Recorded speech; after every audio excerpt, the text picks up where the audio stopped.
Hello students, welcome to EPG Pathshala. I am DK Bhattacharya and we will be talking about definition, aims and objectives of anthropology. We have been as a species very inquisitive about the origin of the planet and also origin of mankind. And as early as 2nd century BC, a Chinese historian by the name of Sima Qian has thought of 4 stages of human development. The first stage, he said, was a Stone Age, and the second as a Jade Age, and the third as Bronze Age, and the fourth, of course, the Iron Age or modern history. Nobody knew that he came so close to the reality at that time, but then he was not accepted, and nobody even repeated that fourfold development of human culture after Su Qian.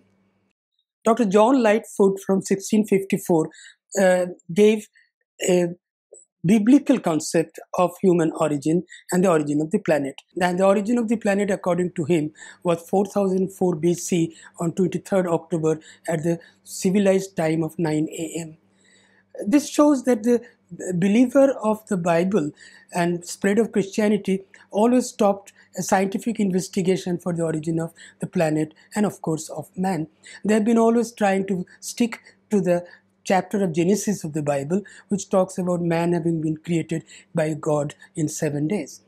And not only that, any scientific investigation to find out knowledge beyond the Bible was labeled as heretic, and there was punishment given to them.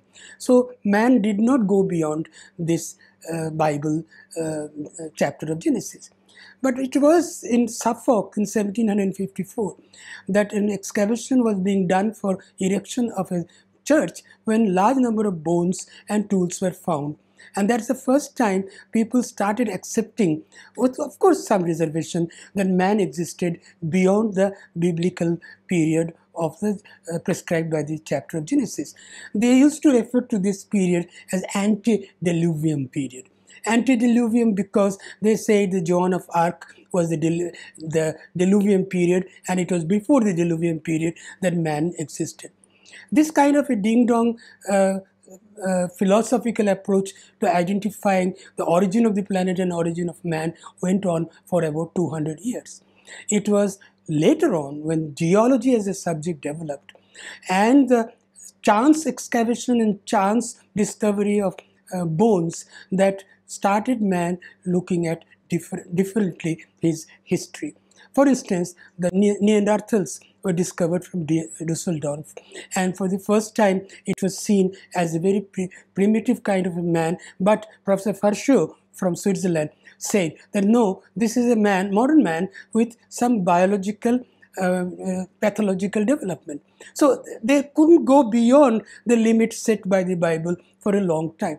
But then consistently after that, Australopithecus was discovered from Indonesia, and skeletons started coming up. With skeletons, lot of stone tools started coming up. So man reluctantly started accepting this scientific definition of human culture and human beings and its origin beyond the diluvian period.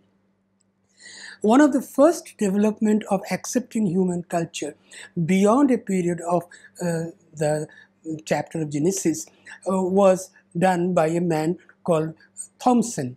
Thomson was an antiquity collector. He was not an archaeologist, and in Denmark. And he collected a lot of antiquities and started arranging them in his shop with some kind of labeling given to them. And he gave the label Old Stone Age or Paleolithicum and New Stone Age or Neolithicum for 2 sets of stone tools. Now this inadvertently, without knowing, he had already created a calibration of human cultural history. A calibration of human cultural history without touching chronology. The moment you touch chronology, you contradict the Bible. So without touching chronology, he said this is the older cultural period, this is the younger cultural period, and the antiquities are the stone tools that was developed by man, and man used them as his only weapon of survival. Now this development continued for a long time, until about a time we developed a very detailed chronological table called geochronology of the past of the planet. So it was found out when the geochronology came up, it was found out that a period called Pleistocene began from 2.8 million years ago and continued up to 10,000 BCE. And the tools that came from within the Pleistocene was the ones that were attributed by Thomson's term as Paleolithicum. So Paleolithicum, therefore, had shown a huge duration of its stay in the entire period of human cultural and biological evolution.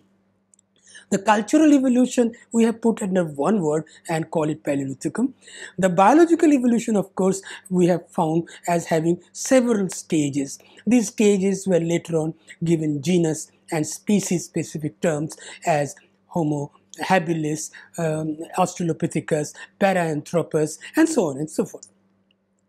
Many of them were put in the branches of trees, one having some relationship with the other, and clades, C-L-A-D-E, clades were supposed or proposed that these are closer to each other, belonging to the same species, yet they were not subspecies, and so on and so forth. So a very complex tree of evolution was evolved. And this complex tree of evolution talked about the development of the biological apparatus of man from the time he evolved from his ancestry of the apes. Now, these biological developments were done on measurable units, and these measurable units were called taxons.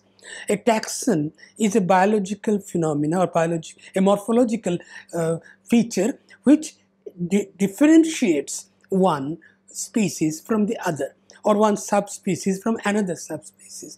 These taxons were very meticulously defined morphological attributes, and they could be used as attributes of analysis. Parallel to this development, archaeologists who started getting oodles and oodles of tools, hundreds and thousands of tools. These tools had to be analyzed. They don't speak, they're dumb witness of the past. And these tools, one of the gentlemen called Boucher de Perth, he collected so many tools from Somme Valley. He was a ship clerk, and in the Somme River, ships used to ply. And whenever a ship will stop at a place for loading and unloading, he had a lot of time, and he used to go around the bank of the river and collect the tools. He drew the tools and made 4 volumes with his own money. He published them, but they were not accepted. The intellectuals from France rejected them, and they said, no, man could not have made tools because man was made only in 7 days by God. So these contradictions made a great problem for pure scientific approach to the understanding of human culture and human biology. However, after it was more or less reluctantly accepted that yes, man was evolved in Pleistocene period, and we have now date for those Pleistocene period. It is 2.2 million years when we the first time developed Homo habilis. Homo is the first of our genus, and then 1.8 million years is the evolution of Homo erectus. So we have now dates, we have now taxonomic markers for each of the stages of development of man of the past. And it has reluctantly been accepted as heretic or otherwise. These scientists have been parallelly working. But the archaeologists, they collected these oodles of tools. I told about Boucher de Perth's collection, 4 volumes in his drawings. And these collections, they started creating attributes which are parallel to taxons, in biology. And these attributes were technomorphological attributes. If they find a tool in which a specific technique of manufacture is used, they give it a label of a taxon. So you have what you call a stone hammer technique, a cylinder hammer technique, a level war technique. So you have terms which are borrowed as parallel to development of the similar to taxons. One thing is very clear: the taxons is a biological process. It develops by intermarrying. Intermarrying can change taxons. Stone tools don't intermarry. So borrowing them was a little unethical, but we had no other attribute. The tools per se has no information for us. They are dumb past history product. They don't speak. So we try to create the tools and analyze the tools in terms of something which will be parallel to the taxons. Though we know taxons are biological entities which change by intermarriage, but tools don't intermarriage. So the taxons that we created for tools are technology and morphology. And on the basis of the technology and morphology, we have created types, and these types are called analytical types. You must be very clear about one point. Types have three attributes: morphology, technology, and function. The moment you have morphology, technology, and function, three things together, that type will be called cognitive type.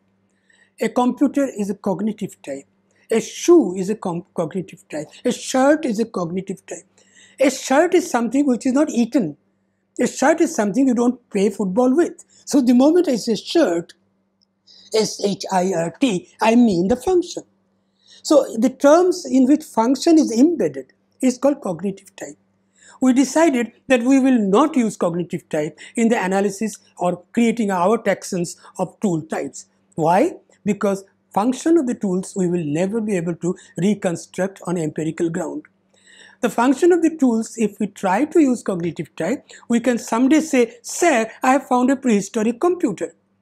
Now this is as ridiculous as saying that computer was known to people in prehistoric period. So obviously function is attributed, and you cannot attribute modern function to prehistory. So we decided, no, we will not use cognitive type. We will have to create what is called analytical types, where we will have technology, morphology, but no function. Function as the third attribute we will not use.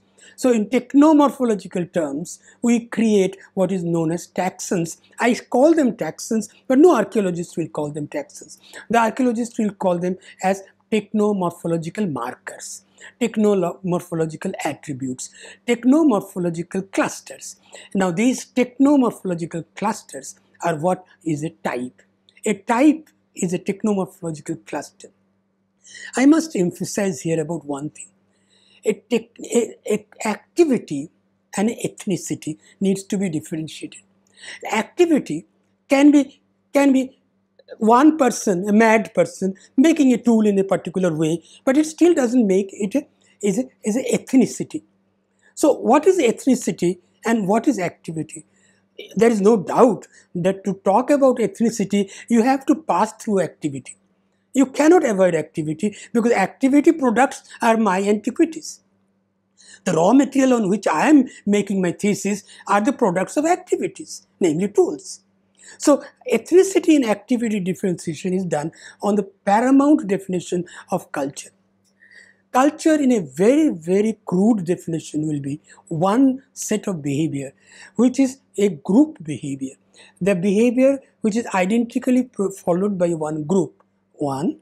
Two, it is extrasomatically inherited. That means the father works the same way, the child works the same way, the grandchild works the same way. So if there is a activity which can be proved as having a group identity, that means identically followed in a group, and if there is a activity which is found to be identically repeated through time, let us call that activity as type, as ethnicity. That activity immediately I talk as ethnicity. And in archaeology, I am trying to create ethnic characters, and in terms to develop these ethnic characters, I talk of assemblages. I talk of industries. I talk of traditions. Let us talk of assemblage. Assemblage is a cluster of antiquity. Antiquity is a product of behavior. I don't know whether the behavior is mere activity or behavior is ethnicity. I have to produce, my analysis has to prove that the behavior is a product of ethnicity and not just an activity. So when I find an antiquity, a group of antiquities, let us call tool types, and they are occurring in a cluster, this cluster will be called assemblage. Assemblage is a random cluster of large number of antiquities. It doesn't say anything about ethnicity, except for the fact that I can say a group of human beings lived here, and made some tools, left the tools as it is. We do not know whether those groups of people had the possibility of repeating it in a generation-wise manner, because otherwise my definition of culture will not be there. So I have to prove two things, that they are a group behavior and also they are repeated in extrasomatic inheritance. Industry, suppose I have a river and the river runs for 20 kilometers. And the upper reaches of the river I have one assemblage, and the lower reaches of the river I have another assemblage. I've talked about assemblage already. So you have 4 or 5 assemblages. Then you can say, sir, they seem to be very similar. The people who are migrating, I will not use the word assemblage. I will take the name of the river and say this is an industry. So if the river is Ganga, let me call it Ganga industry. If the river is Narmada, let us call it Narmada industry. So I am trying to find out a large number of assemblages, group of people's activity spread over a large area. And then I come to ethnicity. In this industry, I find there are some which are showing progressive development. The upper reaches had particular kind of tools, let us say with 5 flake scars, and you go to the lower limits of the lower reaches of the river, and there you find the same tool with 25 scars. This is say there is a progression. There seems to be a progression of technique. Scars and techniques are my only way, my only approach to understanding ethnicity. I have no other taxons. So I go and find a progressive development within an industry. I say it is a tradition. I borrow the word tradition from sociology, and I say a tradition is a continuity of certain taxons through time.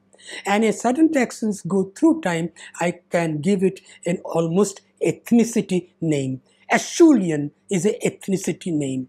Musterian is an ethnicity name. Aurignacian is an ethnicity name. So you create a plethora of names of ethnicity, the same way that you create Homo erectus, Homo sapien, Homo neanderthalensis, or even Homo habilis. You have a duality of a genus and a species. You don't create a duality here. You have your own taxons, and on the basis of taxons, you have created a parallel analytical model. Is it clear? The parallel analytical model, in the sense that if I am finding with the fossils large number of tools, then the fossils I have analyzed with taxons and giving it an evolutionary tree with interrelated branches and so on, creating different clades for each one of their evolutionary stages. I am attempting the same on the antiquity. So in archaeology, I developed archaeology from within biology or paleontology. It goes hand in hand, because both are dependent on exploration of antiquities and exploration of past evidences of fossils. So this is a subject which developed from the womb, from the belly of paleontology. Paleontologists found it and they say, well, the chapter of Genesis does not explain it. Here we have a genus and here we have a species. Let us accept them as the beginning of the genus Homo and the first species of the genus Homo as Homo habilis. So we have created in archaeology terms which are based on something which is parallel to the taxons, and this something we call as technomorphology. Now in technomorphology also we find certain differences which is not capable of explaining the majority. I give an example. There is a site called La Micoque which is in South France. Here you find a development of a late occurrence of an earlier period. The earlier period is called Acheulean. A late occurrence of Acheulean with its terrific morphological change. Now, this is a late surviving species, if I can borrow the biological term. It's a late surviving species of the archaic forms. Yet it has undergone some kind of change. Then we address the issue, why should a culture change? Can we say all cultures change in the same speed and all cultures change under the same imperatives? So archaeology has a very strong agenda with them. It's not only creating technomorphology and on the basis of that creating assemblage, industry and tradition, but also to explain what makes a culture change and what makes the speed of a culture change different at a site called A from a site called B. Now, this is something which is called interpretative archaeology. In the antiquities, you don't have them. Antiquities, you can keep on asking them, why did you change? The stone doesn't answer. Stone doesn't give you the answer why he has changed. So you try to look at the possibilistic changing forces. Man tries to seek a balance of adaptational strategy with his given ecology. If there are two biologically endowed ecosystem, let us call it the biodiversity of group A and biodiversity of group B. Now, if the biomass is very rich at A, there is no imperative to change. And if the biomass is very scarce in B, there will be rapid change in culture. The traditional method was that if A is changing rapidly and B is not changing at all, then people will say B is less endowed with intelligence. B has missed the bus of civilization, missed the bus, so they are continuing to be in a primitive technology. It is not true. One does not change just for the sake of a fashion. Change comes only when one seeks a adaptational success. Now, if your biodiversity is so rich, then you do not have to change. So you find a group of people may not have changed faster, and you immediately know it is because they had a very rich biodiversity. And if there is a very fast change and rapid change at another place, then you will say it had very rare biodiversity, and they're constantly trying to adapt to a larger amount of biomass by way of increasing their technology. Classic example is European prehistory with South Asian prehistory. In South Asian prehistory, Acheulean continues till the end of Pleistocene. There is no change of Acheulean. And you find in Europe, Acheulean changing to Middle Paleolithic, Mousterian, then changing to whole lot of Upper Paleolithic of Aurignacian, Solutrean, and Magdalenian. So change is continuous in Europe because the biodiversity is very rare in a temperate ecosystem. Having said as much, we'll try to reconstruct the cause of change in one region on the basis of, let us say, demography. Now, there can be one place where there is a very lack of demographic change. When there is lack of demographic change, you enter into the domain of parasitology. In parasitic infestation in estuary region, in lowland region is such that there is large amount of child mortality. And when there is large amount of child mortality, the population is not increasing. When the population is not increasing, the biodiversity is rich, then also there will be no change in culture because they don't have large number of mouths to feed.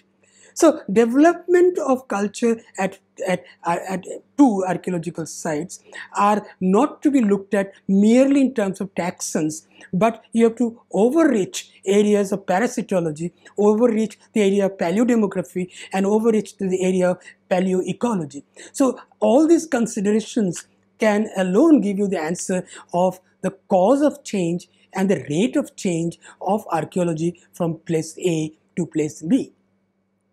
Having said as much, we'll try to look at the varieties of cultural changes that occur in various places. It's a very complex area. I mean, unlike human biological evolution, where you can talk about a continuous change in behavior, a continuous change in taxons, you cannot talk about continuous change in archaeological taxons or archaeological technological attributes. And therefore, an archaeological interpretation is not only dependent on mere creating of taxonomies, but trying to create taxonomies in macro and micro regional analysis. When you have a micro regional analysis, you can have a regional character like I talked of Mikokian in South France. But when you try to generalize Mikokian on the grand scale of macro analysis, then you have to talk about Lower Paleolithic as general stage of development of human culture of the whole globe, of the whole world. Now, this is a kind of a scenario which makes an archaeological exercise extremely exciting. A macro region is something which tells us the given format, like in chemistry, your periodic table. It's a given format. But you discover a new metal, then you have to decide where do you put the new metal according to its atomic number or its nucleus and so on. The same thing happens in regional archaeology and macroarchaeology. I'm sorry to say that most of the archaeology being done in the third world country has not been able to develop a regional character so far. We are glowing evidences of South Asia having entirely regional development, but we cannot get out of the regional macro analysis and say this is Mesolithic, this is Paleolithic. For all you know, in India, there may have been no Mesolithic at all. So why borrow that term? Because they had a Mesolithic in Eurocentric analysis. So it's a very interesting scenario where we are standing on the threshold of a period where new scholars like you will develop a regional analysis, a regional character. And we talk of regional character in South Asia. You know that we have 8 ecozones in India today, and in Paleolithic period there may have been more. And all these ecozones have full right to develop their regional characters. And I'm sure a new generation of archaeologists will try to develop new terminologies for regional analysis rather than borrowing the macro terminologies, the global terminologies, lock, stock, and barrel. Thank you.